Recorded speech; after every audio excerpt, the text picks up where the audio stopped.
Whenever you're ready, start. Actually, say the slides. Take your time. Start also the slides. Well, no one's doing it. Take time, go at your own pace. If you make a mistake, just stop yourself for a second and carry on. Good luck.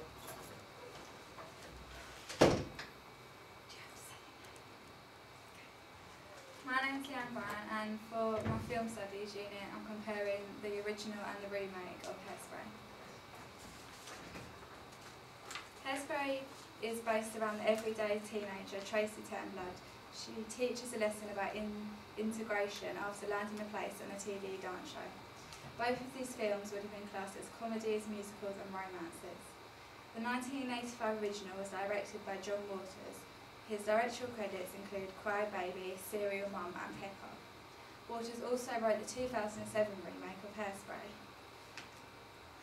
The 2007 remake was directed by Adam Shakeman, whose trademark scenes include dancing and singing and having characters sent to do community service. He has been a judge on the television programme So You Think You Can Dance and has directed many episodes of Glee. Hairspray 1998. Hairspray's widest release was only a moderate success and spread across only 227 theatres. It was also not as successful at the box office, making only £577,287 on its opening weekend. The domestic gross was £8,271,108.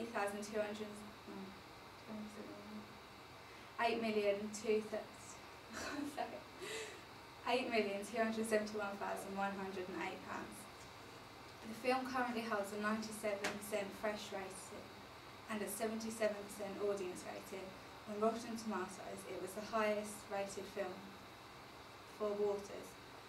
The film was nominated for 6 Independent Spirit Awards and the Grand Jury Prize at the Sundance Film Festival Independent Spirit Awards. A trivia fact about this is that a scene was filmed where Tracy finds cockroaches in her hair. It was based on an urban legend about a girl whose brain is eaten by cockroaches that were living in her beehive hairdo. The financial determinants of the 1988 film: its budget was £2 million. At the box office, it made £8,271,108. Its gross profit was £6,271,108.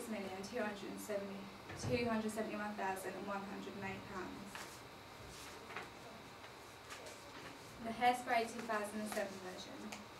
Hairspray made an appearance in 3,132 theatres just in North America alone on its opening weekend, the widest debut of any modern movie musical, earning £27,476,745 that weekend, which also made Hairspray the biggest record holder for a musical in its opening weekend. Its domestic gross was £202,548,575.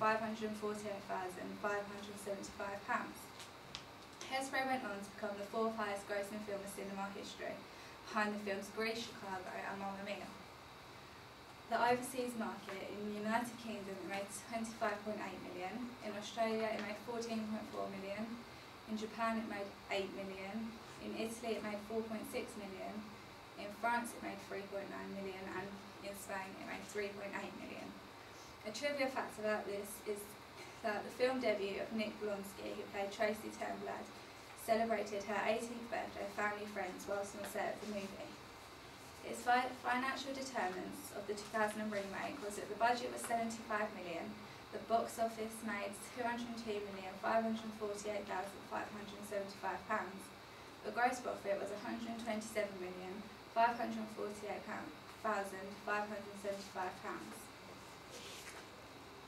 Technologies of the production. The remake 2007 film was shot with a Aricam LT, Kook S4, Harlow, Master Prime and Angiox Optimo lenses. The 2007 film length was 3,207 metres. The original film in 1988 used the ultra stereo sound mix. Its aspect ratio was 1.85 to 1. The film length was 2,503 metres and the negative format was 35mm. It had a cinematographic process vehicle. Distribution and exhibition. The original was released in theatres on the 28th of February 1998. In theatres in North America, it then expanded onto a further 227 theatres around the world between then and the 13th of March. It took longer for it to spread around the world due to technology. It was different to the ways we know it now. It was not digital, and the reels would have to have been shipped from America to other countries, meaning the release date varied around the world. This was different for the release of the newer version of Hairspray, released in 2007. It was of course first released in North America, but very quickly then went on to around the world. This time it was released in the UK, unlike the original version, which never made it to the UK. Trends. In the 1960s, the civil rights movement was very much going on in the 1960s, and Hairspray takes place in Baltimore in 1962, focusing on the racism going on at that time period and bringing it out of the racist era. In the 1980s, racism was still very much alive. In the 1980s, when the film was written, however, in the 80s the progress was racism was still going to the film was relevant to help stopping racism.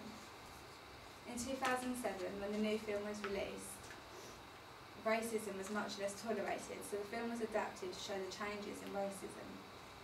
Film musicals have very much come alive in the 2000s with the release of films such as Mamma Mia and High School Musical, so the film was released in a time period which musicals were very popular. The cast. Some of the main characters were Edna Turnblad, who in 1988 was played by Bryant and in 2007 was played by John Travolta. There was Tracy Turnblad, who in 1988 was played by Ricky Lake and in 2007 played by Nikki Blonsky. Anne Von Tussle was played by Colleen Fitzpatrick in 1998 and Brittany Snow in 2007. Franklin Von Tussle was played by Sonny Bono in 1988 and Zac Efron in 2007. Motormouth Maybelle was played by Ruth Brown in 1988 and Queen Latifah in 2007.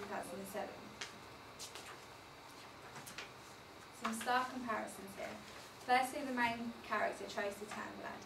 She was played by Ricky Lake, who is an American actress, producer and television host, best known for her documentary film The Business of Being Born, and her talk show, which was broadcasted internationally from 1993 to 2004. She made her first film debut in Hairspray. She also starred in several other films by John Waters, such as Crybaby, which was alongside Johnny Depp. Nikki Blonsky, who played her in the 2007 version, was also an American actress, singer and dancer, best known for her role in Hairspray. She debuted as album in 2007, with her first single used in the film Queen Sized. In 2007, she also made an appearance in Ugly Betty, which she played an assistant at Elle magazine. Edna Turnblad. In the 1988 version, Edna Turnblad was played by Bryant, known as the drag queen of that century. He is associated with a lot of Waters films and often played the singing female roles in his movies, hence his role of Edna Turnblad in Hairspray. He stars in films such as Pink Flamingos, Woman Behind Bars and Midnight Movie. He also started a pop career in 1981, producing tracks written by Bobby Orlando. This was successful and he got chart success worldwide with his songs You Think You're a Man and I'm So Beautiful. Unfortunately, after Hairspray came out on the 17th of February 1988, Bryant passed away on the March 7th, 1988 at the age of 42, so did not do any more work after this. In the 2007 version, Edna Turnblad was played by John Travolta, an American actor, dancer and singer who was first known in the 70s from the television series Welcome Back. He made his film debut in box offices success, Saturday Night Fever and Grease, which was one of Hairspray's biggest film rivals. He was quiet through the 80s when the original was released, but picked up work again in the 90s with his role in Pulp Fiction. He received a nomination for the Golden Globe Award for Best Supporting Actor role for his role as Edna Turnblad in Hairspray. He has since gone on to star in films such as Bold Old Dogs, Savages and Killing Season. In the 1998 version, Link Larkin was played by Michael St. Gerard, who was an American actor who appeared in a lot of Japanese commercials and off-Broadway shows. He did not do a lot of work before Hairspray, except one film, Senior Week, in 1987, and is mostly recognised for his role as Link in Hairspray. Although his role in Hairspray was not massive, he still managed to stand out from the crowd and gain more recognition than what some of the main stars did. More recently, he went on to continue in his television career in Beverly Hills 90210 as a teacher for several series. In the 2007 version, Link Larkin was played by Zac Efron, who is an American actor and singer, best known for his roles in Disney Channel's High School Musical. Hairspray was the first film he did outside of Disney's High School Musical, and then went on to star in films such as 17 Again, Orson Welles, Charlie St. Cloud and New Year's Eve. His role in Hairspray was in his comfort zone, with his main role involving a lot of dancing and singing as a high school student. Something he was used to in High School Musical. He produced all of his own vocals for the role in Hairspray. Social, political and regulatory factors.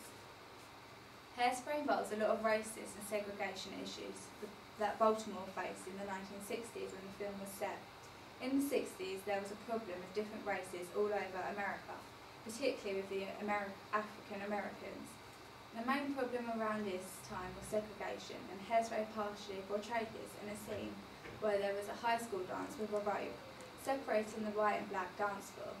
It tries to show some people in America starting to accept black people by having a special day once a month on a popular dance television program.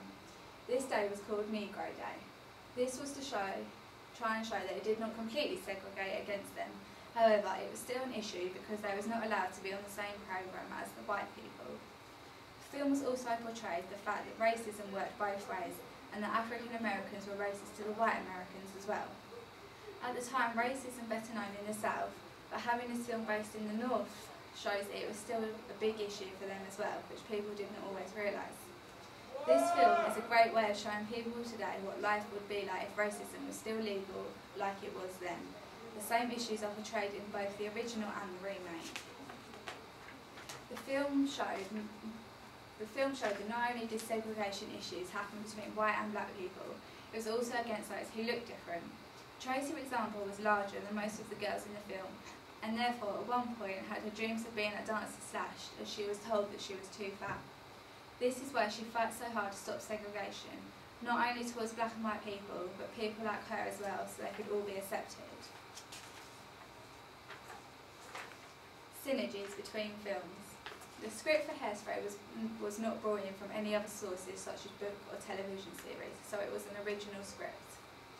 For the best part of the films, they are pretty similar, particularly in the beginning of the movie. It is towards the end that the differences begin to show between them.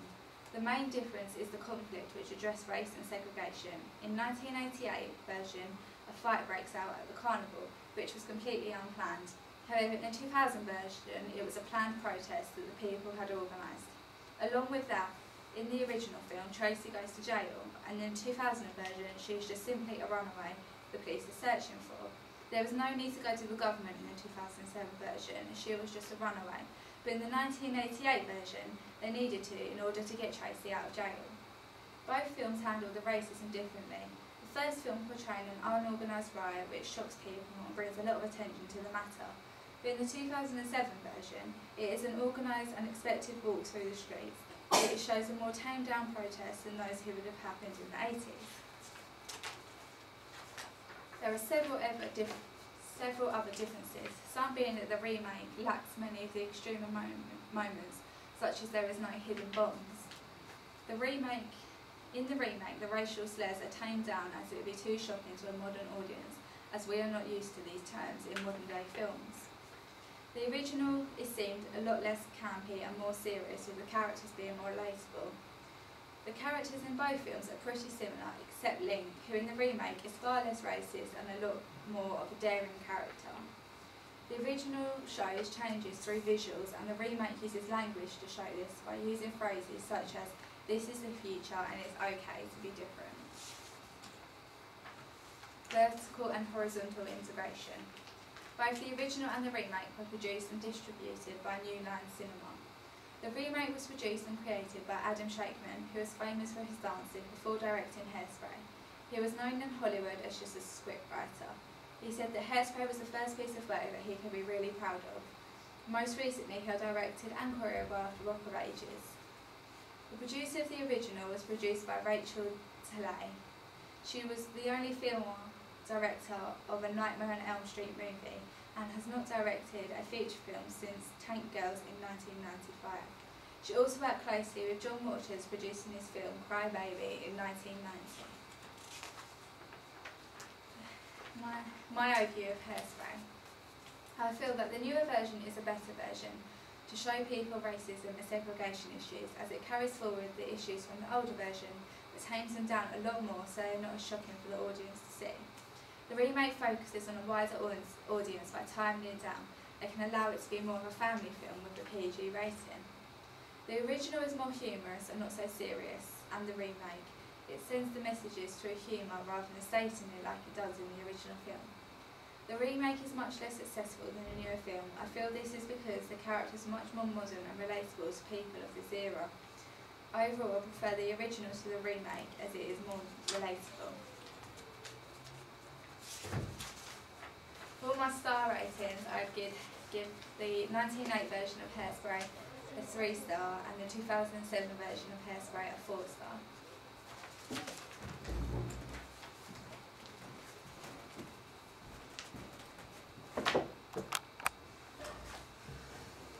Your voice starts to like Yeah. Still recording.